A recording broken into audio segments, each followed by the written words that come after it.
মিনহা খালাকনাকুম ওয়া ফিহা নুঈদুকুম ওয়া মিনহা নুখরিজুকুম তারাতান উখরা। আল্লাহ বলেন, আমি মাটি থেকে বানিয়েছি, মাটির কবরেই তোমরা আবার প্রবেশ করবে, আবার ওই মাটির কবর থেকে যেভাবে প্রথম বানিয়েছিলাম আবার উঠবে। আজকের যে সূরা থেকে আমরা তাফসীর শুনবো, সূরাটার নাম হচ্ছে সূরাতুল কিয়ামা।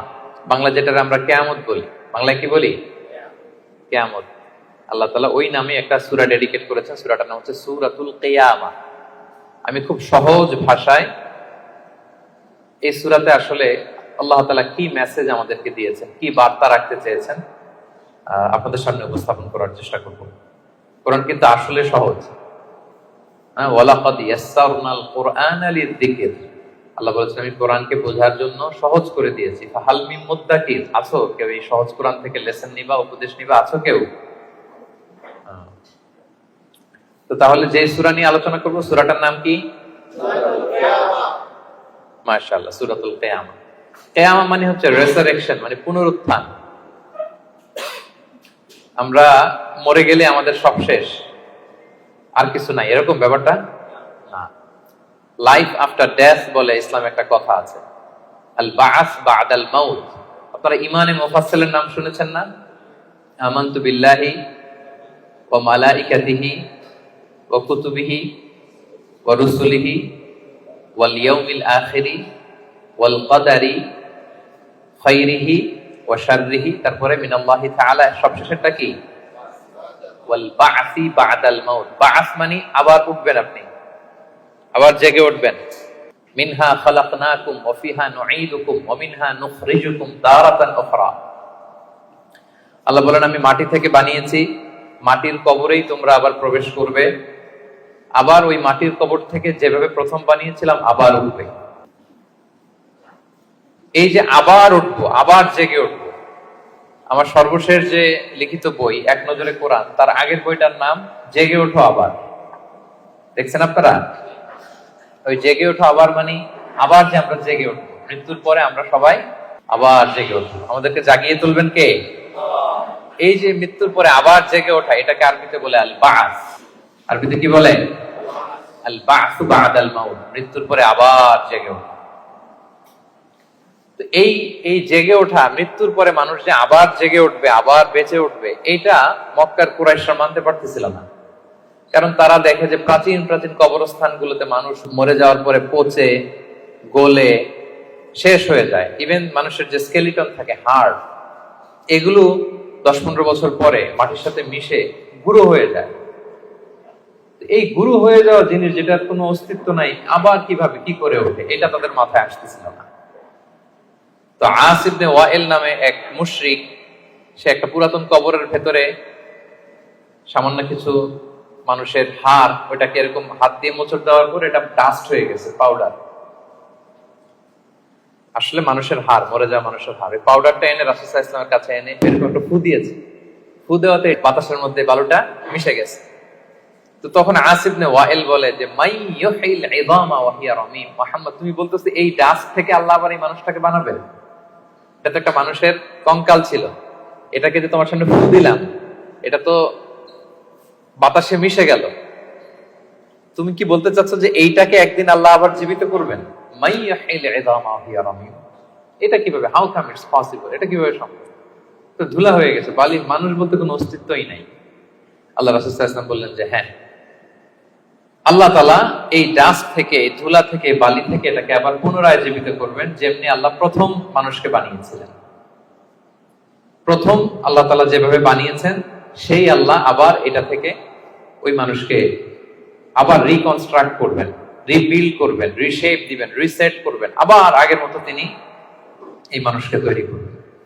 তো এই সূরায় এটাই বারবার বোঝানো হয়েছে যে যিনি প্রথম মানুষকে বানাইতে পারলো, সে আল্লাহ কি মরে যাওয়ার পরে, পচে গলে যাওয়ার পরে আবার বানাতে পারবে না? আচ্ছা বলেন তো, কোন জিনিস প্রথমবার বানানো কঠিন না দ্বিতীয়বার বানানো কঠিন? কারণ প্রথমবার ফার্স্ট টাইম, কোনো এক্সপেরিয়েন্স নাই। প্রথমবার যেহেতু করে ফেলতে পারছে, এখন তো একটা এক্সপেরিয়েন্স হয়ে গেছে, কি বলেন? জানা হয়ে গেছে, একটা ধারণা হয়ে গেছে। দ্বিতীয়বার কি কঠিন লাগবে আর? আল্লাহ তাআলা বারবার বলেন যে যিনি প্রথমবার তোমাদেরকে বানাই ফেলতে পারলেন, তোমাদের তো কোনো অস্তিত্ব ছিল না, অস্তিত্বহীন একটা জগৎ থেকে আল্লাহ তোমাকে অস্তিত্বে আনলেন। আমরা ছিলাম ইন এক্সিস্টেন্স, এখন আমাদেরকে এক্সিস্টেন্সে আনলেন। আচ্ছা, একটু খেয়াল করে বলুন তো, আজকে থেকে 100 বছর আগে আপনার কোন অস্তিত্ব ছিল? আমার কোন অস্তিত্ব ছিল? আমি যে আসবো দুনিয়াতে, যে আমার এই নাম হবে, এই গ্রাম হবে, এই পিতামাতা হবে, এই ফিচার হবে, এগুলো আমরা কেউ জানতাম? তো এই আমাদেরকে যেহেতু আল্লাহ তৈরি করতে পারলেন, অস্তিত্বহীনতার জগৎ থেকে অস্তিত্বে আনতে পারলেন, সে আল্লাহ আবার পুনরায় তৈরি করতে ওনার সমস্যা কোথায়? ওটা তো আরো সহজ, কি বলেন? আচ্ছা, আজকে থেকে 200 বছর পরে ধরেন একজন মানুষ পৃথিবীতে যে আসবে, তার এখন কোনো অস্তিত্ব আছে? তার নাম, তার পরিবার, তার বংশ, তার কোনো অস্তিত্ব পৃথিবীতে নেই। কিন্তু এই লোকটা আসবে না পৃথিবীতে? তো অস্তিত্বহীন জগৎ থেকে আল্লাহ যখন অস্তিত্ব আনতে পারলেন, মরে যাওয়ার পরে, পচে যাওয়ার পরে তিনি আবার কেন উঠাতে পারবেন না? কেন পারবেন না? এবং আল্লাহ রাসূল সাল্লাল্লাহু আলাইহি সাল্লাম বলেছেন, মানুষের দেহে একটা হাড্ডির কণা আছে, ইন্না ফিল ইনসানি আযমুন লা ইয়াকুলুহুল আরদু আবাদান। একটা হাড্ডির কণা আছে যেটা কখনো মাটি বালু এটাকে খেতে পারে না, নষ্ট করতে পারে না। মিনহা ইউরাক্কাবুল খালকু ইয়াউমাল কিয়ামা, কিয়ামতের দিন এখান থেকেই মানুষের আবার পুনঃসৃষ্টি হবে। তো সাহাবারা বললেন, আইয়ু আযমিন ইয়া রাসূলুল্লাহ, এই হাড্ডিটার নাম কি? আল্লাহ রাসূল সাল্লাল্লাহু আলাইহি ওয়াসাল্লাম বললেন, আজবুল জানাব, মানে টেইল বোন। ডাক্তারি ভাষায় এটাকে বলে কক্সিক্স। আমাদের যে শিরদাঁড়া আছে না, মেরুদণ্ড, এই মেরুদণ্ডের একেবারে নিচে ট্রায়াঙ্গেল একটা ত্রিভুজ আকৃতির ছোট্ট বোন পার্টিকেল আছে, এটা নষ্ট হয় না। হিন্দুরা যে শ্মশানে লাশ পুড়ায়, সব পুড়ে যায়, ওইটা পুড়ে না। আমরা যে কবরস্থ করি, কবর মাটি সব খেয়ে ফেলতে পারে, কিন্তু ওই ছোট্ট হাড্ডি কণিকাটা নষ্ট হয় না।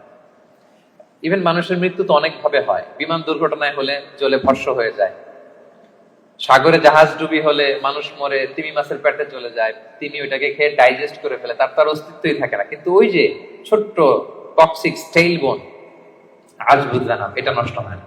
আল্লাহ বলেন, ওইটা থেকে কিয়ামতের দিন তোমাদেরকে আবার আমি পুনরায় সৃষ্টি করব।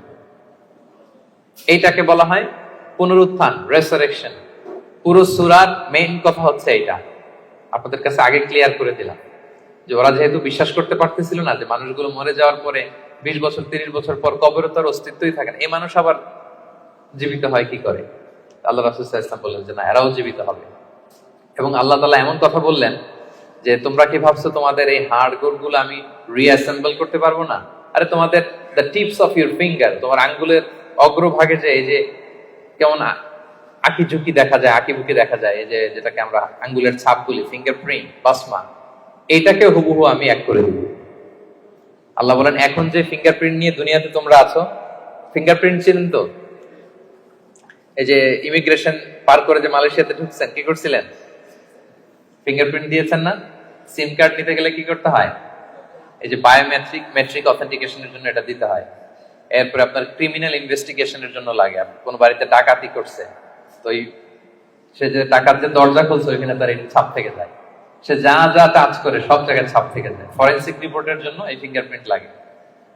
আল্লাহ বলে, এখন যে ফিঙ্গারপ্রিন্ট নিয়ে পৃথিবীতে ঘুরে বেড়াচ্ছ, মারা যাওয়ার পরে আবার যে পুনরায় জীবিত করব, একই ফিঙ্গারপ্রিন্ট নিয়ে দাঁড়াবো, ওইটা সহ আমি তোমাদেরকে তুলবো। তোমরা ভাবতেছো শুধু হাড় গোড়, তোমার কঙ্কালটাকে আমি রিঅ্যাসেম্বল করতে পারবো না, তোমার ফিঙ্গারপ্রিন্ট সহ আমি সেদিন দাঁড় করাবো। পৃথিবীতে প্রায় বর্তমানে 800 কোটি মানুষের বসবাস। কত কোটি? এই 800 কোটি মানুষের একজনের হাতের ছাপের সাথে, আঙ্গুলের ছাপের সাথে আরেকজনের ছাপের কোনো মিল নাই। 800 কোটি মানুষ, আপনার এই আঙ্গুলের ছাপের সাথে এই আঙ্গুলের মিল নাই। 10টা আঙ্গুলের কোনো আঙ্গুলের কোনো ছাপের সাথে অন্য আঙ্গুলের কোনো ছাপের মিল নাই। ইভেন একসাথে যে যমজ ভাই হয়, টুইন, তাদেরও একজনের ফিঙ্গারপ্রিন্টের সাথে আরেকজনের ফিঙ্গারপ্রিন্টের কোনো মিল হয় না। আল্লাহ বলে, ওইটা সহ কিয়ামতের দিন আমি তোমাদেরকে তুলবো। তাহলে আল্লাহ যে আবার আমাদেরকে তুলতে পারবে, এটা কি আপনাদের বিশ্বাস হয় নাকি এখনো একটু সন্দেহ সন্দেহ আছে? সন্দেহ লাগে? সন্দেহের অবকাশ নাই প্রিয় ভাই বোনেরা। এর কারণ, যিনি অস্তিত্বহীনতার জগৎ থেকে আমাদেরকে অস্তিত্বে আনতে পারলেন, তিনি অবশ্যই পুনরায় আমাদেরকে জীবিত করতে পারবেন। এটা হচ্ছে সূরার মূল কথা। সূরার নাম কি যেন বলেছিলাম? সূরা কিয়ামা। কোরআনে মোট সূরা কয়টা? এই সূরাটা হচ্ছে 75 নাম্বার সূরা। কত নাম্বার? কোরআনে মোট পারা কয়টা? এটা 29তম পারায় অবস্থিত। এই সূরাটা মক্কায় নাজিল হয়েছে, ফলে এটা মাক্কি সূরা। বলুন তো কি সূরা? সবাই জোরে বলুন, কি সূরা? মাক্কি সূরা। মাক্কি সূরা। এই সূরার আয়াত সংখ্যা কত বললাম? 40। আয়াত সংখ্যা কত? 40। তাহলে ওভারঅল আপনি একটা ধারণা পেয়েছেন। সূরার ধারাক্রম হচ্ছে 75। কত পারায়? 29 পারায়, আয়াত সংখ্যা 40, আর সূরাটা মাদানী সূরা। কি সূরা? এবার নাজিলের সময়কালটা বলি, কখন নাজিল হয়েছে? মাক্কি যুগের একেবারে শুরুর দিকে, প্রাথমিক দিকে, প্রথম বছরই নাজিল হয়েছে। এবং নাজিলের প্রেক্ষাপট আমি বলেছি, লোকজন মৃত্যুর পরে যে আল্লাহ তাআলা আমাদেরকে পুনরুত্থান করবেন এটা মানতে চাইছিল না। তাদের কঠোর জবাব হিসেবে আল্লাহ তাআলা 40 আয়াত বিশিষ্ট এই সূরাটা নাজিল করেছেন। এবং এই সূরার সেন্ট্রাল থিম হচ্ছে পুনরুত্থান, রেসারেকশন, আবার যে আমরা উঠব। এই সূরার শেষে আল্লাহ বলেছেন যে আলাইসা যালিকা বিকাদিরিন আলা আন ইউহিয়াল মাউতা, যে আল্লাহ তোমাদেরকে প্রথম সৃষ্টি করলেন সে আল্লাহ কি আবার যে তোমাদেরকে সৃষ্টি করবেন সেই কুদরতটা কি আল্লাহর নাই? অবশ্যই আছে। বালা কাদিরিনা আলা আন নুসাউইয়া বানানা, যেটা শুরুতেই বললাম যে বানান মানে হচ্ছে tips of your finger, even এটাকেও সুবিন্যস্ত করতে পারবেন। হুবহু এইভাবে তিনি আমাদেরকে জীবিত করবেন। তাহলে তিনি যে আমাদেরকে আবার পুনরায় জীবিত করতে পারবেন এতে কোনো সন্দেহ অবশ্যম্ভাবী, অনিবার্য। আমরা আবার জেগে উঠবো, আবার আমরা উত্থিত হব, আমাদের পুনরুত্থান হবে। ইব্রাহিম আলাইহিস সালামকে যখন এই আকীদা আল্লাহ শিক্ষা দিয়েছেন যে ইব্রাহিম, মৃত্যুর পর আমি সবাইকে জাগাবো, তো তিনি বললেন যে রব্বি আরিনি কাইফা তুহিল মাউতা, আল্লাহ আপনি কিভাবে জাগাবেন, মানে মৃতকে কিভাবে জীবিত করেন, একটু যদি দেখাইতেন আমাকে, আমার খুব ভালো লাগতো। কে বলতেছেন? কাইফা তুহিল মাউতা, আল্লাহ মৃতকে কিভাবে জীবিত করেন? আল্লাহ বলেন বলো কি ইব্রাহিম, আওয়ালাম তুমিন, তোমার কি বিশ্বাস হয় না? ইব্রাহিম আলাইহিস সালাম বললেন বালা, অবশ্যই বিশ্বাস হয়, কিন্তু ওয়ালাকিন লিয়াতমাইন্না কলবি, দেখতে পেলে আমার অন্তরটা একটু প্রশান্ত হতো, যদি আমি দেখতাম কিভাবে জীবিত করেন। সূরা বাকারা এসেছে, আল্লাহ বললেন ফাখুয আরবাআতাম মিনাত তায়র, ঠিক আছে দেখাবো, তুমি 4টা পাখি নিয়ে আসো, জবাই করো, পাখিগুলোকে টুকরো টুকরো করো, এদের গোশতগুলো পাহাড়ের ওই পাশে ছিটায় দিয়ে আসো, এরপরে পাহাড়ের এই পাশ থেকে পাখিগুলোকে ডাকো। ইব্রাহিম আলাইহিস সালাম পাহাড়ের এই পাশ থেকে ডাক দিলেন, ডাক দেওয়ার সাথে সাথে আল্লাহ তাআলা মৃত ওই পাখির গোশতগুলোকে রিঅ্যাসেম্বল করে একসাথে জীবিত করে আবার ইব্রাহিম আলাইহিস সালামের সামনে এনে হাজির করে দিলেন। ইব্রাহিম আলাইহিস সালাম দেখে আশ্বস্ত হলেন, তার হৃদয় প্রশান্ত হলো। তাহলে আল্লাহ তাআলা যে মৃতকে জীবিত করতে পারেন এতে কি কোনো সন্দেহ আছে? শুরুতে আমরা বলেছি ইমানে মুফাসসালে আল্লাহ বলেছেন, আমাদেরকে জানিয়েছেন যে 7টা বিষয়ের উপর ঈমান রাখতে হয়, এর মধ্যে একটা হচ্ছে বল বাস বাদাল মাউত, মৃত্যুর পরে তিনি আমাদেরকে জীবিত করবেন, এটা আল্লাহর কুদরত। আচ্ছা, তাহলে সূরাতুল কিয়ামা নামকরণ কেন করা হলো, কোত্থেকে করা হলো? এই সূরার প্রথম আয়াতেই আল্লাহ তাআলা কিয়ামত শব্দটাকে উল্লেখ করেছেন।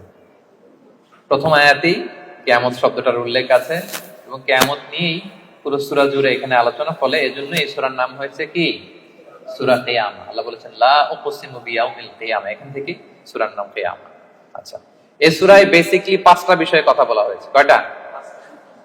মোট 5টা সেকশন। এখন একটা জেনারেল ওভারভিউ শেয়ার করতেছি।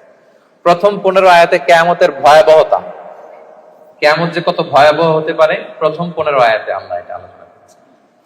পরের 4 আয়াতে ওহীর প্রতি রাসূল সাল্লাল্লাহু আলাইহি ওয়াসাল্লামের যে ভীষণ আগ্রহ সেটা নিয়ে আলোচনা করেছেন।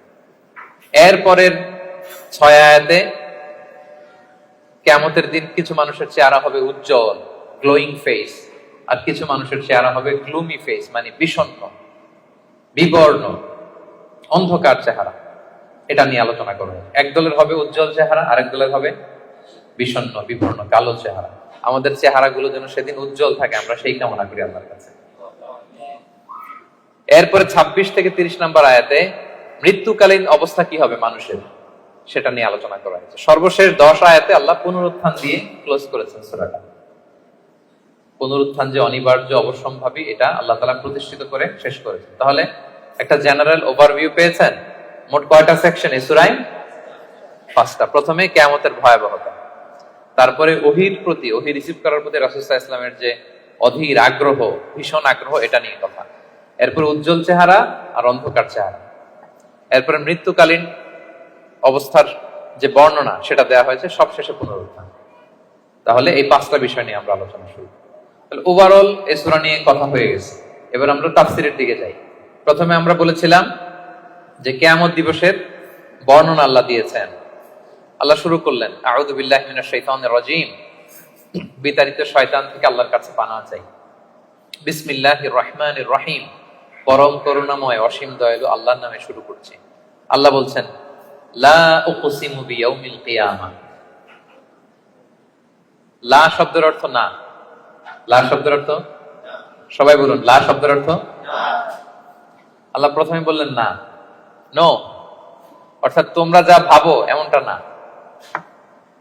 তোমরা যে মনে করো যে আমি উঠাতে পারবো না, মৃত্যুর পরে আমি তোমাদেরকে পুনরুত্থান করতে পারবো না, এমনটা না। লা, আল্লাহ বললেন লা উকসিমু বিয়াউমিল কিয়ামা, লা, তোমরা যে মনে করো আমি আল্লাহর জন্য কঠিন হবে তোমাদেরকে জাগ্রত করা, এটা ঠিক নয়। বরং উকসিমু বিয়াউমিল কিয়ামা, আমি কিয়ামত দিনের শপথ করছি। কিয়ামতের শপথ করতেছে কে? আচ্ছা, এরপরে আল্লাহ তাআলা আবার বললেন ওয়ালা উকসিমু বিন-নাফসিল লাওয়ামা, আবার লা, লা মানে না, লা মানে কি? একটা দুটো শব্দ শিখে যান না আজকে। লা মানে কি? কোরআনে অনেক পাবেন এরকম লা। এই লা শব্দের অর্থ হচ্ছে আল্লাহ বলেন না, তোমরা যে ভ্রান্ত বিশ্বাসে আছো এটা ঠিক না, লা, বরং উকসিমু বিন-নাফসিল লাওয়ামা, মানুষের যে নাফস মানুষকে তিরস্কার করে, আমি সেই নাফসের শপথ করছি। তাহলে দুইটা জিনিসের শপথ করলেন, এক হচ্ছে কিয়ামত দিবসের শপথ। কিসের শপথ? দুই হচ্ছে নাফসে লাওয়ামার শপথ, মানে যে নাফস মানুষ খারাপ কাজ করলে তিরস্কার করে। এই দুইটা শপথ করে এরপর একটা কথা বলবেন, গুরুত্বপূর্ণ কথা। আচ্ছা, ওই কথায় যাওয়ার আগে নাফসে লাওয়ামাটা কি এটা আমি আগে বলি। আমাদের যে নাফস, মানে আমাদের ভেতরে যে নাফস দিয়েছেন আল্লাহ তাআলা, এটার তিনটা ক্যাটাগরি হতে পারে। একটা হচ্ছে নাফস আম্মারা, একটা হচ্ছে নাফস লাওয়ামা, যে লাওয়ামার কথা এই আয়াতে বললাম, আরেকটা হচ্ছে নাফস মুতমাইন্না। তিনটার কথাই কোরআনে আছে। একটা হচ্ছে নাফস আম্মারা, ইন্নান নাফসা লাআম্মারাতুম বিসু ইল্লা মা রাহিমা রাব্বি। এই নাফসের ইন্সপিরেশন হচ্ছে শুধু খারাপ দিকে, মানুষকে খারাপ কাজে ইন্সপিরেশন করে, খারাপ দিকে হাতছানি দেয়। আরেকটা হচ্ছে এইটা নাফস লাওয়ামা, এ ভালো কথাও বলে আবার খারাপের কথাও বলে, আবার খারাপ কাজ করলে তাকে তিরস্কারও করে, এটা থাকে মিডলে। আরেকটা হচ্ছে নাফসে মুতমাইন্না, প্রশান্ত আত্মা, যারা জান্নাতি, তারা যখন ইন্তেকাল করবে তখন ফেরেশতারা এসে বলবে ইয়া আইয়াতুহান নাফসুল মুতমাইন্না ইরজিই ইলা রাব্বিকি রাদিয়াতান মারদিয়া ফাদখুলি ফি ইবাদি ওয়াদখুলি জান্নাতি। মানে হে প্রশান্ত আত্মা, বের হয়ে আসো, বের হয়ে আসো আল্লাহর সন্তুষ্টির দিকে। তুমিও আল্লাহর প্রতি সন্তুষ্ট, তোমার রবও তোমার প্রতি সন্তুষ্ট। আল্লাহর জান্নাতে প্রবেশ করো, আমার বান্দাদের মধ্যে প্রবেশ করো, আমার জান্নাতে প্রবেশ করো। আল্লাহ তাআলা ফেরেশতাদের মাধ্যমে এই ঘোষণাটা দিবেন। মানুষের মৃত্যুর সময় দুইটা অবস্থা হয়। যারা জাহান্নামী হয় তাদের রূপ নেয়ার জন্য একদল ফেরেশতা আসে বিকট শব্দ করতে করতে, ভয়ঙ্কর তাদের চেহারা, ভয়ঙ্কর দুর্গন্ধ, তাদেরকে দেখলেই মানুষ ভয় পায়, ত্রাসে কাঁপতে থাকে। তারা এসে ধমক দিয়ে আত্মাটাকে বলতে থাকে যে হে পাপাত্মা, আল্লাহর ক্রোধ, রাগ আর জাহান্নামের দিকে বের হয়ে আয়। তখন এই আত্মাটা বেরোতে চায় না, কাফেরদের আত্মা ছোটাছুটি করে, অস্থির হয়ে এদিক সেদিক, জোর করে আত্মাটাকে তারা নিয়ে যায়, নিয়ে সিজ্জিনে রাখে। আর যারা বিশ্বাসী, যারা আল্লাহওয়ালা, যারা ইমানদার, তাদের জন্য কাফনুন মিন আকফানিল জান্নাত, জান্নাত থেকে সাদা ধবধবে শুভ্র কাপড়ের একটা কাফন নিয়ে আসে ফেরেশতারা। হানুত মিন হানুতিল জান্নাত, জান্নাতের পেয়ালা যেখানে সুগন্ধি থাকে, এগুলো নিয়ে আসে। এসে খুবই আন্তরিক ভাবে আত্মাটাকে আহ্বান করে যে হে পবিত্র আত্মা, আল্লাহর সন্তুষ্টির দিকে তুমি বের হয়ে আসো। বলতে দেরি ওই আত্মা স্মুথলি বের হয়ে যায়। প্রিয় বন্ধুরা, এই দিনটার মুখোমুখি কিন্তু আমরা হতে যাচ্ছি। কি বলেন? একদিন আমাদের দেহ থেকেও তো আমাদের এই আত্মা বের হবে। আমরা যেন ওই শ্রেণীর অন্তর্ভুক্ত হতে পারি যাদের জন্য জান্নাত থেকে শুভ্র কাপড় আনা হবে। আল্লাহুম্মা আমিন। স্মুথলি বের হয়ে আসে। তাহলে তিনটা নাফস, নাফস আম্মারা খারাপ দিকে টেম্পটেশন করে, নাফস লাওয়ামা ভালো খারাপ দুইটাই করে, তবে খারাপ করলে তাকে নিন্দা করে, আর হচ্ছে নাফস মুতমাইন্না, প্রশান্ত ইমানদার যে নাফস, শুধু ভালো কাজে মানুষকে আহ্বান করে। আমরা ওই নাফস পেতে চাই। কি বলেন? আপনি নেক কাজ, ভালো কাজ, কল্যাণমূলক কাজ যত বেশি করবেন, ধাপে ধাপে আপনার নাফসটা নাফস আম্মারা থেকে, লাওয়ামা থেকে নাফসে মুতমাইন্না হবে। কি হবে? নাফসে মুতমাইন্না। তাহলে দুইটা কসম করে আল্লাহ বললেন আয়াহসাবুল ইনসানু আল্লান নাজমা ইদামা, মানুষ কি মনে করেছে তাদের দেহের হাড় গোড়গুলোকে আমি অ্যাসেম্বল করতে পারবো না? এটা ভাবতেছে তারা, যে তারা মরে গেলে তার দেহ পচে যায়, তার শুধু কঙ্কাল সারটা থাকে, শুধু দেহের হাড্ডি হাড় গোড় থাকে, এটাকে আমি জোড়া লাগাতে পারবো না, এটা ভাবতেছে? এটা মানুষের ধারণা? আল্লাহ বলেন বালা, অবশ্যই পারবো। কাদিরিনা আলা আন নুসাউইয়া বানানা, তার দেহের হাড়, অস্থি, মজ্জা এগুলো সব তো আমি রিঅ্যাসেম্বল করব। এমনকি তার টিপস অফ হিজ ফিঙ্গার, তার আঙ্গুলের যে অগ্রভাগ, ফিঙ্গারপ্রিন্ট, এটাকেও আমি সুবিন্যস্ত করব। এটাকেও আল্লাহ তাআলা সেদিন কি করবেন? সুবিন্যস্ত করবেন। আমি আলোচনার শুরুতেই বলেছি যে আমাদের কারো ফিঙ্গারপ্রিন্টের সাথে অন্য কারো ফিঙ্গারপ্রিন্ট মিলে না। আল্লাহ তাআলা প্রত্যেকের এই ইউনিক ফিঙ্গারপ্রিন্ট গুলো সহ তাদেরকে কিয়ামতের দিন উঠাবেন। বাঁচার কোনো উপায় নেই, আল্লাহ তাআলা উঠাবেনই। এক লোক, বনি ইসরাইলের সময় এক লোক তার ছেলে মেয়েদেরকে, হাদিসে এসেছে, বলেছিল যে আমি এত পাপ করেছি, আমি মারা যাওয়ার পরে আমার বডিটা আগুন দিয়ে তোমরা জ্বালায় ভস্ম করে দিবা। এরপর যে ছাই হবে, এই ছাই, কিছু ছাই সাগরে নিক্ষিপ্ত করবা, আর কিছু ছাই তোমরা বাতাসের মধ্যে ছিটাই দিবা, যাতে আল্লাহ আমারে আর জোড়া লাগাতে না পারে। বুদ্ধি দেখছেন? তার ধারণা যে আমি এত পাপ করেছি, এমন শাস্তি আল্লাহ তাআলা শাস্তির মুখোমুখি আমাকে করবেন। কৌশল হিসেবে সে বলল, মৃত্যুর পরে আমাকে জ্বালিয়ে দিবা, আমার লাশের যে ছাই এটা কিছু সাগরে কিছু বাতাসে দিয়ে দিবা। ছেলেরাও তাই করছে, মারা যাওয়ার পরে বাবার লাশ পোড়ায় ছাই কিছু সাগরে ছিটাই দিয়ে আসছে, কিছু বাতাসে ভাসায় দিয়ে আসছে। এখন এই লোকটা তার আল্লাহ জীবিত করতে পারবে না, কি বলেন? কি এবার একটু সন্দেহ তৈরি হয়েছে নাকি? পারবে? বালা কাদিরিনা আলা আন নুসাউইয়া বানানা, যে আল্লাহ ফিঙ্গারপ্রিন্ট সহ নিয়ে আসবেন, তিনি পারবেন না? পারবেন। এবং কিয়ামতের দিন তার সাথে কি ঘটবে সেটাও সহিহ মুসলিমে আসছে। আল্লাহ তাআলা তাকে আবার জীবন দিবেন। এবার তো বেচারা ধরা খেয়ে গেছে, তাকে তো আল্লাহ ঠিকই আবার জীবন দিলেন। এবার আল্লাহ বলবেন, আচ্ছা তুমি এই কাজটা কেন করছিলা? মা হামালাকা আলা হাদা, এরকম ইউনিক ফন্দি বুদ্ধি আসছো কেন? লাশ পোড়ায় তোমার লাশ কিছু সাগরে দিবে ছাই, কিছু দিবে বাতাসে ভাসায় কেন?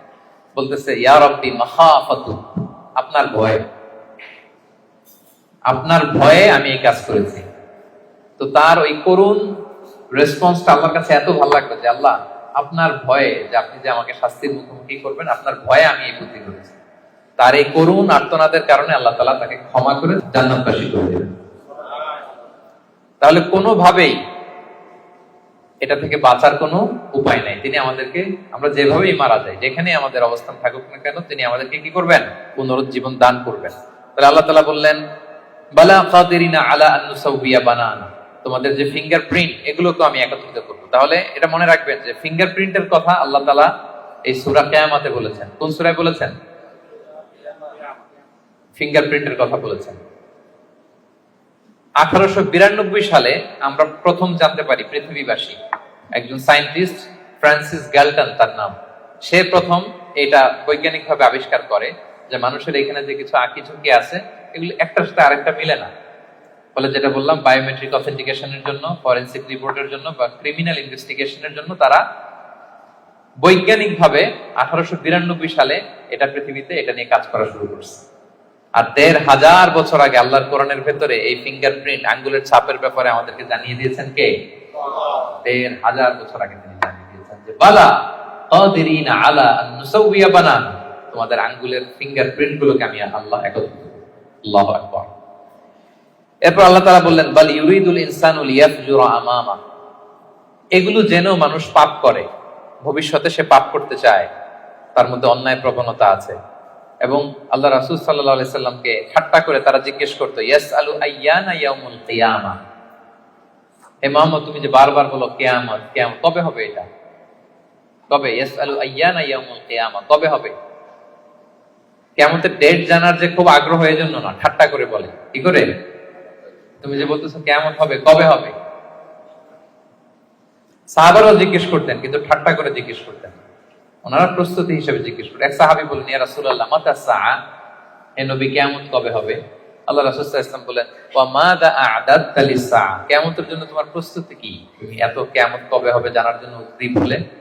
তিনি বললেন, আমার কোনো প্রস্তুতি নাই, ইল্লা আন্নী উহিব্বুল্লাহ ওয়া রাসূলাহ, আমি আল্লাহ এবং আল্লাহর রাসূলকে ভালোবাসি, এটাই আমার প্রস্তুতি। তখন রাসূল সাল্লাল্লাহু আলাইহি ওয়াসাল্লাম বললেন, তুমি যে আল্লাহ আল্লাহর রাসূলকে ভালোবাসো, এই ভালোবাসাই তোমাকে জান্নাতে প্রবেশ করাবে। আবার রাসূল সাল্লাল্লাহু আলাইহি ওয়াসাল্লাম বললেন, তুমি যাদেরকে ভালোবাসো তাদের সাথেই আল্লাহর জান্নাতে থাকবে। আনতা মা'a মান আহবাবতা, তুমি যাদেরকে ভালোবাসো তাদের সাথেই থাকবে, মানে নবীকে ভালোবাসো তো নবীর সাথেই আল্লাহর জান্নাতে তুমি বসবাস করবে। তো তারা টিটকারি করে বলতো ইয়াসআলু আইয়ানা ইয়াউমুল কিয়ামা, কবে হবে কিয়ামত। এবার রাসূল সাল্লাল্লাহু আলাইহি ওয়াসাল্লাম কিয়ামতের বর্ণনা দিচ্ছেন যে কিয়ামত যখন হবে ফাইদা বারিকাল বাসার, আতঙ্কে মানুষের চোখ ধাঁধিয়ে যাবে কিয়ামতের সময়।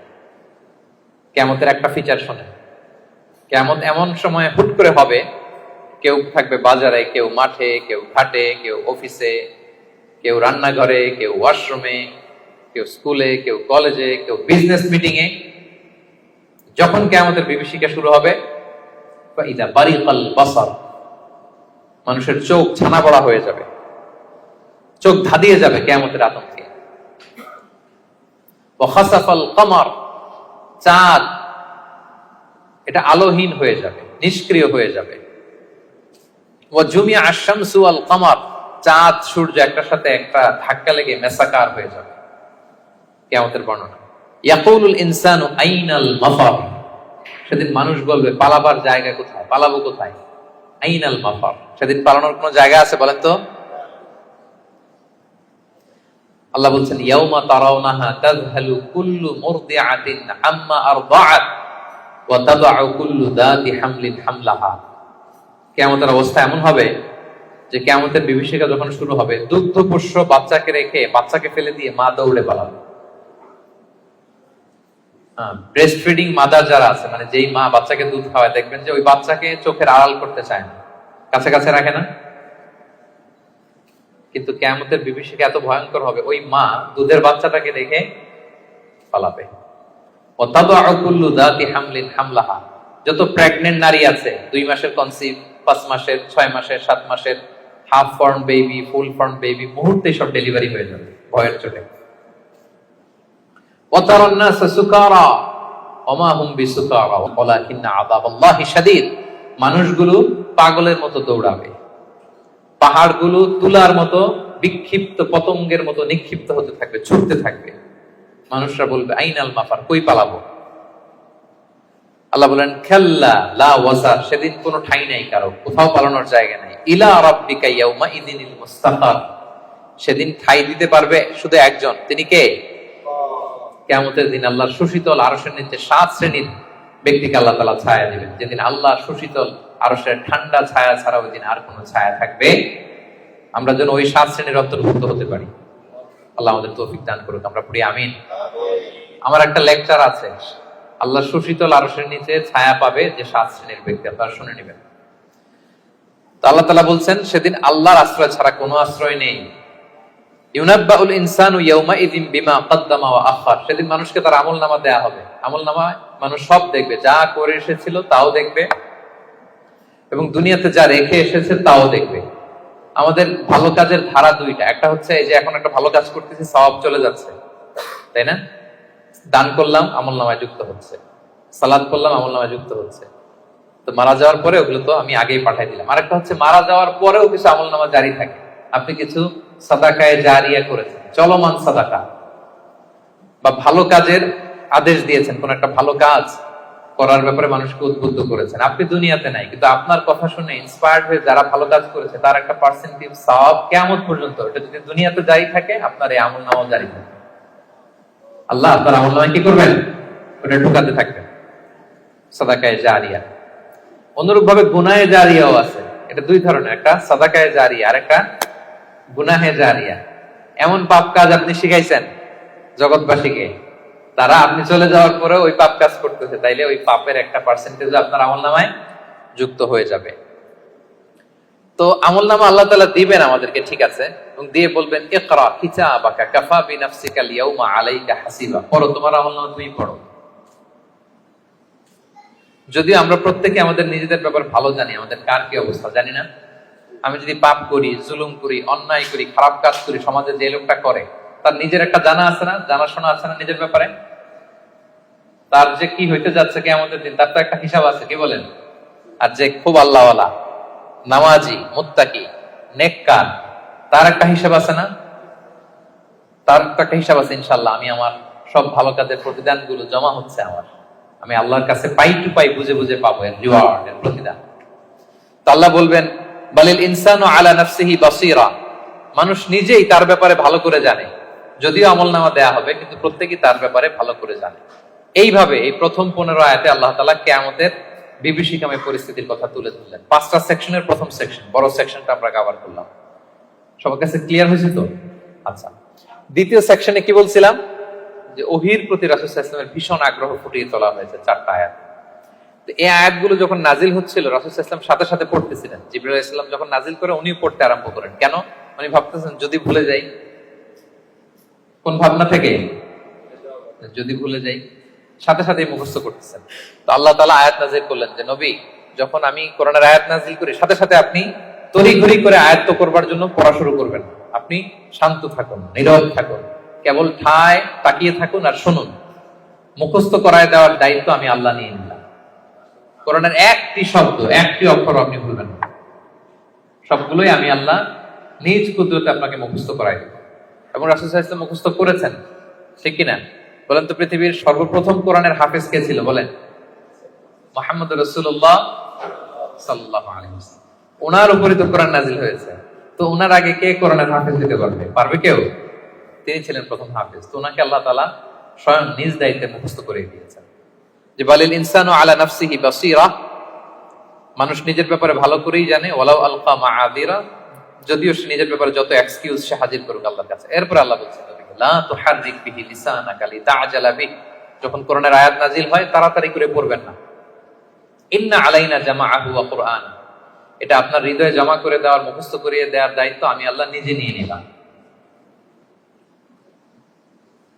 ফাইদা ক্বারানাহু ফাত্তাবি' কুরআনা, জিবরাইল যখন পড়বে শুধু খেয়াল করে শুনুন, বাকিটা আমার দায়িত্ব।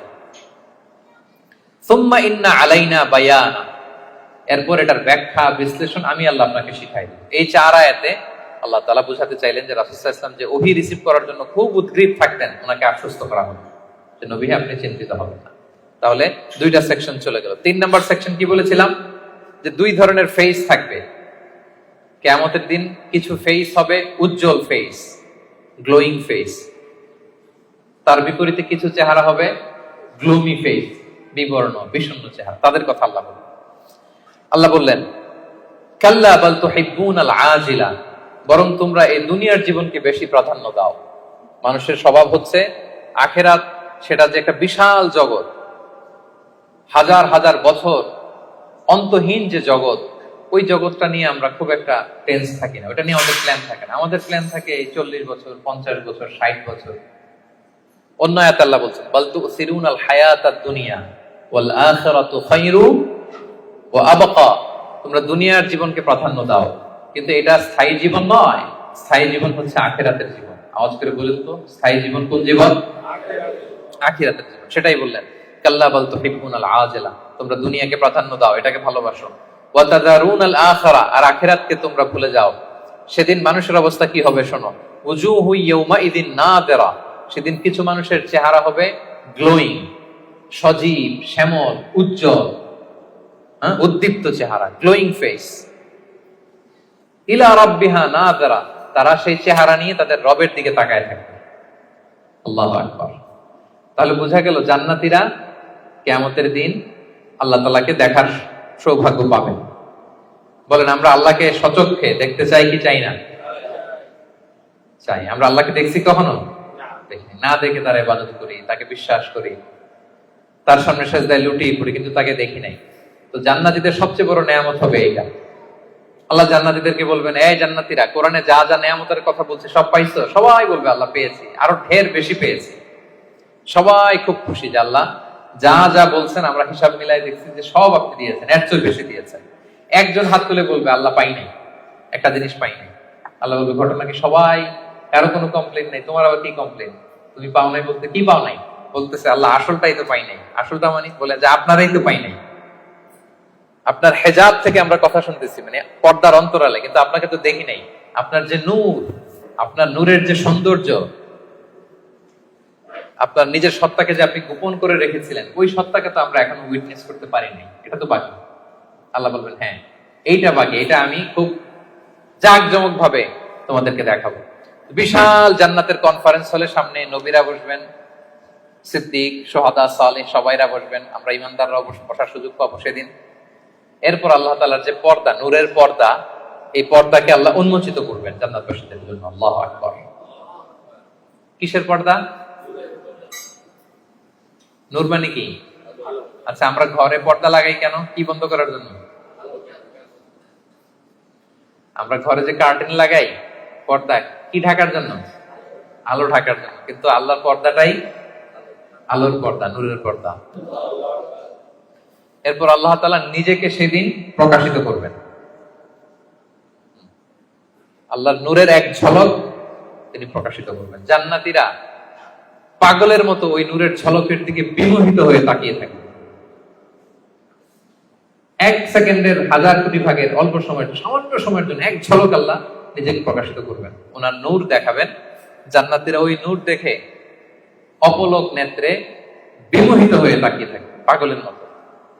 কি দেখলাম, এত সুন্দর, এত বড় নেয়ামত, কিন্তু সামনে কিন্তু আর নাই, ওই নূরের ঝলকানি কিন্তু আর নাই। এক ঝলক ওটা দেখি এভাবে সব কোটি কোটি বছর কেটে যাবে।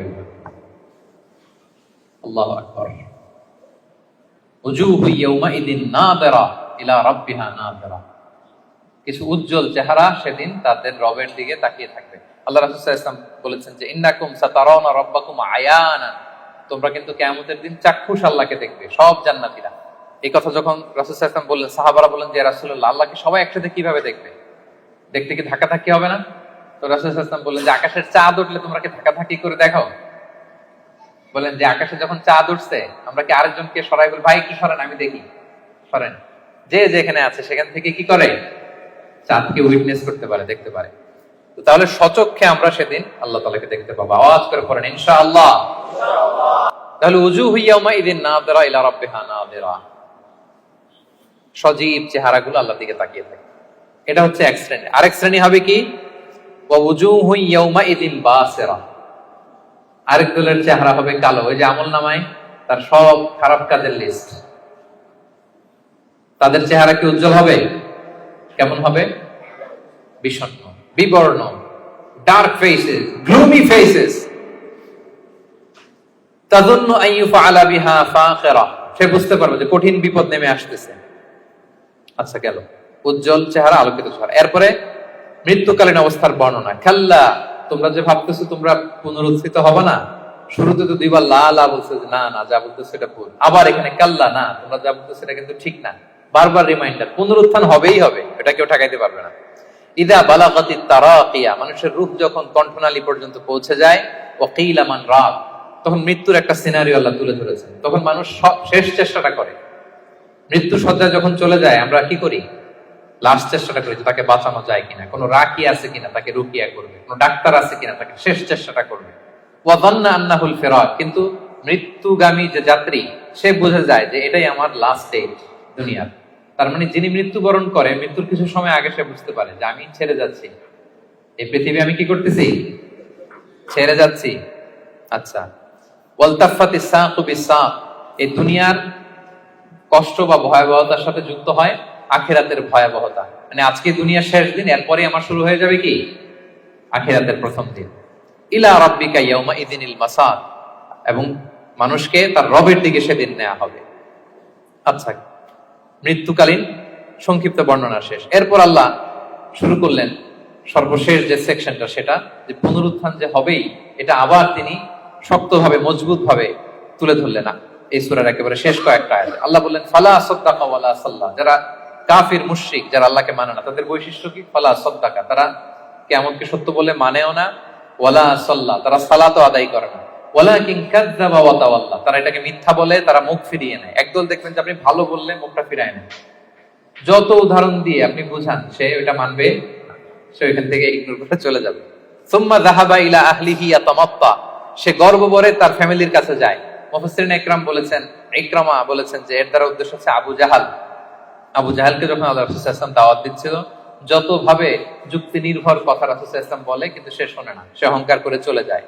আউলা আলাকা ফা আউলা সুম্মা আউলা আলাকা ফা আউলা, তোমার জন্য ধ্বংস অনিবার্য। এরপর আল্লাহ তাআলা বলছেন আয়াহসাবুল ইনসানু আন ইউতরাকা সুদা, যে কথা দিয়ে শুরু করেছিলেন সেটা দিয়ে শেষ করতেছেন। কোরআনের কোনো কিছুই অমিল নাই। আপনি দেখবেন একেবারে সূরার শুরুতে যেই কথা, শুরুর কথার সাথে শেষের কথার মিল আছে, আবার এই সূরার শেষে যা বলছে আরেক সূরার শুরুতে মিল আছে, মানে সবটা ইন্টারকানেক্টেড, হাইলি ইন্টারকানেক্টেড। আল্লাহ বলছেন আইয়াহসাবুল ইনসানু আইয়ুতরাকা সুদা, মানুষ কি ভাবে যে তাকে এমনি এমনি ছেড়ে দেওয়া হবে কোনো পরীক্ষা ছাড়া? কিয়ামতের দিন হাত তুলে বলবেন আল্লাহ আমি তো ঈমানদার ছিলাম, আর আল্লাহ বলবেন যাও তুমি চলে জান্নাতে ঢুকে যাও, এরকম না। আপনাকে কঠিন পরীক্ষার মুখোমুখি হতে হবে। আপনি যে আপনার ঈমানের দাবিতে সত্যবাদী, পদে পদে এটা প্রমাণ দিতে হবে। আলাম ইয়াকুন নুতফাতাম মিন মানিয়্যিন ইউমনা, আমাদের সৃষ্টি শৈলীটা কেমন ছিল আল্লাহ ওইদিকে আমাদেরকে একটু তাকাতে বলতেছেন যে দেখো তো তুমি কি ছিলা, আমরা প্রত্যেকে আসলে কি ছিলাম যদি একটু খেয়াল করেন তো। আপনি আপনার ছোটবেলার কত বছরের কথা মনে করতে পারেন? আপনি স্মৃতি হাতরাতে হাতরাতে পেছনে গেলে মানে কত বছর বয়সের কথা আপনার মনে আছে দেখি? আপনার বয়স যখন 3 ছিল কোন স্মৃতি মনে আছে? 4, 5 কিছু? 5 বছর বয়সে আমরা স্কুলে ভর্তি হই, তো তার আগের কিছু ঘটনা আমাদের খেয়াল থাকে। কিন্তু 3 বছরের কোন ঘটনা খেয়াল আছে? থাকতে পারে, কারো হয়তো থাকতে পারে, কিন্তু অধিকাংশই থাকে না। আচ্ছা তার পিছনে যদি দেন 2 বছর বয়সের, 1 বছর, আপনারই তো জীবন ওইটা, তো আপনার কিছুই তো খেয়াল নেই।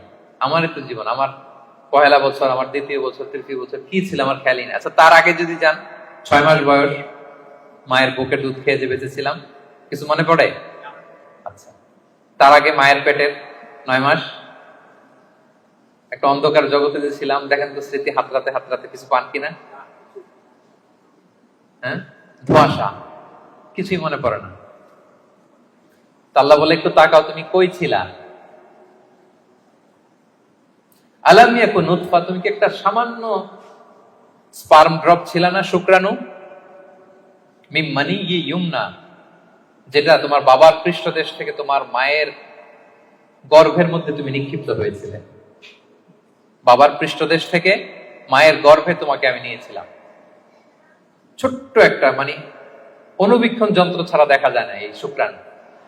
এটা ছিলাম আমি, এটা ছিলেন আপনি, আপনার অস্তিত্ব তো এইটা, আমার অস্তিত্ব তো এইটা। তো আল্লাহ একটু ফিরে নিতেছে, দেখো কিভাবে তোমার ক্রিয়েশন মেকানিজমটা, কিভাবে অস্তিত্বহীনতা থেকে বাবার পিঠ থেকে মায়ের গর্ভে তুমি ছিল একটা স্পার্ম ড্রপ, একটা ছোট্ট শুক্রাণু। সুম্মা কানা আলাকা, এরপরে তুমি হলা একটা আলাকা, জোকের মতো, জোক যেটা মায়ের জরায়ুর দেয়ালে লেগেছিল। আপনারা যারা এমব্রয়োলজি নিয়ে কিছু পড়াশোনা করছেন বা জানেন, অথবা আপনি সার্চ দিলেও দেখবেন যে আমাদের জন্মের আগে, জন্মের শুরুর দিকটা আমাদের কেমন ছিল। দেখবেন যে ছোট্ট যে বর্ষাকালে পানির মধ্যে ব্যাং যখন বাচ্চা দেয়, ব্যাঙ্গাচি দেখেছেন? শত শত কালো কালো ছোট, এরকম ছোট ছিলাম আমরা। আমার মায়ের জরায়ুর দেয়ালের মধ্যে আমরা ছিলাম। ব্লাড ক্লট, এটার পরে আল্লাহ বানালেন লিটল ফ্ল্যাশ, একটা ছোট্ট গোশতের টুকরা। হ্যাঁ, সেখানে আল্লাহ আমাদের স্কেলিটন দিলেন, এই যে আমাদের কঙ্কাল, আমাদের স্কাল দিলেন। হ্যাঁ, আমাদের নার্ভ সিস্টেম চালু করলেন, আমাদের হেয়ারিং সিস্টেম চালু করলেন, আমাদের এই যে হার্ট প্রথম পাম্প করলো, হ্যাঁ, সিস্টোলিক ডায়াস্টোলিক অলিন্দ নিলয় শুরু হলো। এই যে আপনি একটা হিউম্যান বেবি হিসেবে আত্মপ্রকাশ করলেন মায়ের পেটে। এই অন্ধকার মায়ের পেটের ভেতরে 3টা প্যাকেট ছিল, ওখানে যুলুমাতুন সালাস, এর ভেতরে আপনাকে তৈরি করেছে কে? স্মৃতি হাতে তো কিছু পাই না, এই জন্য আল্লাহ স্মরণ করাই দিচ্ছে যে তোমার তো আর খেয়াল থাকবে না, আমি যে এত বিশাল বিশাল কাজ করছি, একটু শুনে নাও। যে বাবার পিঠ থেকে মায়ের গর্ভে গিয়েছিলে, 40 দিন ছিল এই শুক্রাণু, হাদিসে এসছে। তারপরের 40 দিন ছিল আলাকা, ব্লাড ক্লট। তারপরের 40 দিন ছিল লিটল ফ্ল্যাশ, ছোট্ট একটা গোশতের টুকরা। এরপর এক ফেরেশতা এসে তোমার মধ্যে রুহের ফুৎকার দিয়েছে। এরপরে এই যে সিস্টোলিক ডায়াস্টোলিক শুরু হয়েছে। আপনি যে প্রাণ ফিরে পেয়েছেন, একটা ফুল ফর্ম বেবি হচ্ছেন, এইভাবে আমি তোমাকে দুনিয়াতে এনেছি। এগুলো কেন বলতেছে জানেন? আল্লাহ বুঝাইতে চাইছে, যে আল্লাহ এইভাবে করতে পারে, সে আল্লাহ মরে যাওয়ার পরে, পচে যাওয়ার পরে, গলে যাওয়ার পরে, 1000 বছর পরে সে আল্লাহকে তোমাদেরকে উঠাতে পারে না?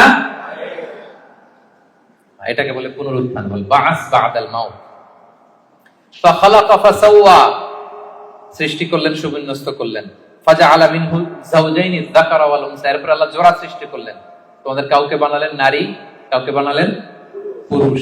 এরপরে আল্লাহ একটা প্রশ্ন ছুড়ে দিয়ে শেষ করলেন, আলাইসা যালিকা বিকাদিরিন আলা আইয়ুহিয়াল মাউতা, যে আল্লাহ এত কিছু করতে পারলেন, সে আল্লাহকে মৃতকে জীবিত করতে সক্ষম নন? বলেন, তিনি কি সক্ষম নন? রাসূল সাল্লাল্লাহু আলাইহি ওয়াসাল্লাম যখন এই সূরাটা শেষ করতেন, তিনি বলতেন বালা বালা ইয়া রাব্বানা, অবশ্যই হে আল্লাহ, অবশ্যই আপনি আমাদেরকে পুনরায় জীবিত করতে সক্ষম। তাহলে এই 40টা আয়াতের মধ্য দিয়ে বেসিকলি আল্লাহ তাআলা নিজে আমাদেরকে আবার পুনরায় জীবিত করতে সক্ষম, এটা তিনি আমাদেরকে শিখিয়েছেন। তাহলে মারা যাওয়ার পরে আমরা যে আবার উঠবো, এই বিশ্বাসটাকে আজকে একটু মজবুত হয়েছে নাকি না আগের মতোই? আলোচনা শোনার আগে যে অবস্থায় ছিলেন, আলোচনাটা শোনার পরে কি বল বাস বাদাল মাউত, মৃত্যুর পরে যে আবার পুনরায় জীবিত হবে, এই বিশ্বাসটা আরেকটু মজবুত হয়েছে আপনাদের? সম্মানিত বন্ধুরা, এই সূরার মূল কথা হচ্ছে পুনরুত্থান, যে আল্লাহ তাআলা আমাদেরকে আবার জীবিত করবে। আমাদের বিশাল এক জগৎ পড়ে আছে মৃত্যুর পরে, অনন্তকালের জগৎ, লাইফ আফটার ডেথ। আমাদের এই জীবনের ব্যস্ততা, আমাদের ফ্যামিলি, আমাদের সন্তান, আমাদের ব্যবসা, আমাদের ক্যারিয়ার, আমাদের নানা মোহের জালে আমরা এমন ভাবে আটকে আছি, ওই বিশাল জগতের কোনো প্ল্যানিংই নেই। ধরেন যে আপনি 2 মাস পরে দেশে যাবেন, একটা প্ল্যান থাকে না? টিকিট করো, এই করো, শপিং করো, এটা করো, দেশে আসতেছি, এই করতে, কত প্ল্যান। মাত্র 1 মাসের সফর। আর মৃত্যুর পরের সফরটা কতদিনের বলেন? অনন্তকালের সফর নিয়ে আমাদের কোনো প্ল্যানই নেই। আল্লাহ তাআলা এই জন্য বারবার মাক্কি সূরাগুলোর নানা ভাবে তিনি বুঝাতে চেয়েছেন যে মৃত্যুর পরে তুমি জীবিত হবা এবং তোমার কাছের লোক যারা তাদেরকে আবার পাবা। তোমার বাবা দাদা কাউকে আমি হারাই নাই চিরকালের জন্য, তারা জান্নাতি হলে আমরা এক জান্নাতে একসাথে থাকবো ইনশাআল্লাহ। আওয়াজ করে পড়ুন ইনশাআল্লাহ। তাহলে সংক্ষেপে যদি বলি এই সূরা থেকে কি শিখলাম? 1 নাম্বার হচ্ছে আমাদের আত্মাগুলোর অনেক ইন্সপিরেশন আছে। আম্মারা খারাপ দিকে ইন্সপায়ার করে, লাওয়ামা মিডল, আর একটা হচ্ছে মুতমাইন্না। আমরা কোন নাফস চাই বলেন? নাফসে মুতমাইন্না, যে আত্মা আল্লাহর উপর সন্তুষ্ট এবং আল্লাহ যে আত্মার উপর সন্তুষ্ট, যাদেরকে আল্লাহ সিজ্জিনে পাঠাবেন না কবর, তিনি ইল্লিনে পাঠাবেন। আমাদের আত্মাগুলো কোথায় যাবে? ইল্লিনে যাবে। তাহলে ওটার জন্য কাজ করতে হবে, আপনার সোলটাকে আপনাকে ট্রেন আপ করতে হবে। এই আত্মার অনেক দিকে হাতছানি আছে, টেম্পটেশন আছে। ভালো কাজ করে, কল্যাণমূলক কাজ করে, যে কাজে আল্লাহ সন্তুষ্ট হয়, আল্লাহ রাসূল সন্তুষ্ট হয়, ওই কাজগুলো করে করে আপনার নাফসকে আপনার মুতমাইন্না বানাইতে হবে। এটা হচ্ছে আমাদের দায়িত্ব। 2 নম্বর লেসন হচ্ছে রিসারেকশন। এটা হবে পুনরুত্থান, এবং আল্লাহ বলেছেন যে ফিঙ্গারপ্রিন্ট যেভাবে আছে, হাতের ছাপ সহ তোমরা উঠবা, এবং যে আল্লাহ প্রথমে সৃষ্টি করতে পারেন সে আল্লাহ পরেও সৃষ্টি করতে পারবে। 3 নাম্বার হচ্ছে আমাদের থিংকিংটা শর্ট টার্ম থিংকিং থেকে লং টার্ম থিংকিং বানাইতে হবে। কাল্লা বাল তুহিব্বুনাল আজিলা, আল্লাহ সূরায় বলেছেন যে তোমরা দুনিয়া নিয়ে ব্যস্ত থাকো। আমাদের আসলে সব এনগেজমেন্ট, ব্যস্ততা কি নিয়ে বলেন তো? আখিরাত আমাদের প্ল্যানে নাই। মৃত্যু নিয়ে আমাদের প্ল্যান আছে? যেমন আমি তো অনেক প্ল্যান করে রাখছি মৃত্যু নিয়ে। আমি একদিন মারা যাব, আমার কাফনের কাপড় আনা হবে, আত্মীয় স্বজনরা কিছু কান্নাকাটি করবে, মসজিদের মাইকে অ্যানাউন্স করা হবে অমুক এলাকার নিবাসী অমুক ভাই দুনিয়াতে নাই, ইন্না লিল্লাহি ওয়া ইন্না ইলাইহি রাজিউন, আজকে বাদ আসর অমুক মাঠে তার জানাজা। এগুলো ভাবেন? এগুলো নিয়ে প্ল্যানে আছে আপনার? এরপর আত্মীয় স্বজনরা গুড বাই জানানোর জন্য লাস্ট বিদায় দিতে আসবে, আপনাকে গোসল দিয়ে সাদা কাফনে মুড়িয়ে ওই অন্ধকার কবরে রেখে আসবে। ঘুটঘুটে অন্ধকার, এই অন্ধকার যেন আর শেষ হতে চায়। এরপর কিছুদিন কান্নাকাটি করবে, ঠিকই আবার দুনিয়া আগের মতোই চলবে। আপনার রেখে যাওয়া সম্পদ কে কতদূর পাবে, ভাগ বটোয়ারা নিয়ে মিটিং বসবে। দুনিয়াতে শীত শেষে গ্রীষ্ম আসবে, দিন শেষে রাত আসবে, সব চলবে। থাকবেন না শুধু আপনি, থাকবেন না, আমি থাকবো না, আমি হিন্দু দুনিয়া ঠিক চলবে আগের মতো। এগুলো ভাবেন? এগুলো ভাবার সুযোগ হয় আমাদের? কবরের 3টা প্রশ্নের মুখোমুখি হওয়া, এই রূহটা নিয়ে যে ইল্লিনে রাখা হবে, কিয়ামত, পুলসিরাত, জান্নাত, আল্লাহর সাথে সাক্ষাৎ, এগুলো ভাবার তো সময়ই নাই আমাদের। এত ব্যস্ত। হ্যাঁ, আপনার তো বেশিরভাগ ব্যবসায়ী। হ্যাঁ, এত বলেন যে হুজুর ইনভেস্টমেন্টের খোঁজ খবর নিতেই তো, এখানে ইনভেস্টমেন্ট, ওইখানে ইনভেস্টমেন্ট, এখানে ব্যবসা, দেশে ব্যবসা, এগুলো সামলাতেই তো কাহিল। আল্লাহ বলেন কাল্লা বাল তুহিব্বুনাল আজিলা, তোমরা দুনিয়া নিয়ে টু মাচ এনগেজড, ওয়া তাযারুনাল আখিরা, এক অনন্তকালের বিশাল পথ যে পাড়ি দিতে হবে ভুলেই যাও তোমরা। বরং আখিরাতকে আমাদের প্রাধান্য দিতে হবে। মুমিন জীবন দুনিয়া কেন্দ্রিক না আখিরাত কেন্দ্রিক বলেন? করব সব এখানে, কিন্তু প্ল্যান আখিরাত। ওইখানে কি কাজে লাগবে, ওইখানে যেন জিতে যাই, শেষ হাসিটা যেন ওখানে হাসতে পারি। এটা হচ্ছে মুমিনের বৈশিষ্ট্য। 4 নাম্বার হচ্ছে গ্লোয়িং ফেস, গ্লুমি ফেস। বলেন আপনার চেহারা সেদিন কিরকম হোক আপনি চান? গ্লোয়িং ফেস চান? হ্যাঁ, তাহলে 5 ওয়াক্ত সালাত পড়তে হবে, কোরআন পড়তে হবে, যাকাত আদায় করতে হবে। 5 নম্বরে মৃত্যুর যে ওই সময়টা, ওইটা আমাদের জন্য fix. The most certain thing in our life is death, and the most uncertain matter in our life is the time of death. মৃত্যু হবে এটা আমরা জানি, কবে হবে জানি, সেদিনের জন্য যেন প্রস্তুত থাকি। Life is a test. জীবনে পরীক্ষা থাকবে, এমনি এমনি আল্লাহ ছেড়ে দিবে না, আমার ইমানের পরীক্ষা দিয়ে আমাকে উত্তীর্ণ হতে হবে। 7 নম্বরে, হিউম্যান শুডন্ট বি অ্যারোগেন্ট। মানুষের অহংকারী হওয়ার সাজে না। কারণ আল্লাহ আমাদের সৃষ্টির দিকে একটু তাকাতে বলছে, তোমার যে এত অহংকার, এত ক্ষমতার দাপট, তুমি পাওয়ারফুল এলাকায়, তোমার দাপটে কেউ কথা বলতে পারে না। তুমি কি ছিলা বলো তো? 3 বছর আগে কি হয়েছিল? তোমার বয়স যখন 3, মনেই করতে পারো না। মায়ের পেটে কি ছিলা, তার আগে কি ছিলা? ছোট্ট একটা তুচ্ছ পানির ফোঁটা থেকে আল্লাহ আমাদেরকে বানিয়েছেন। ওই মানুষ কখনো অহংকার করতে পারে না।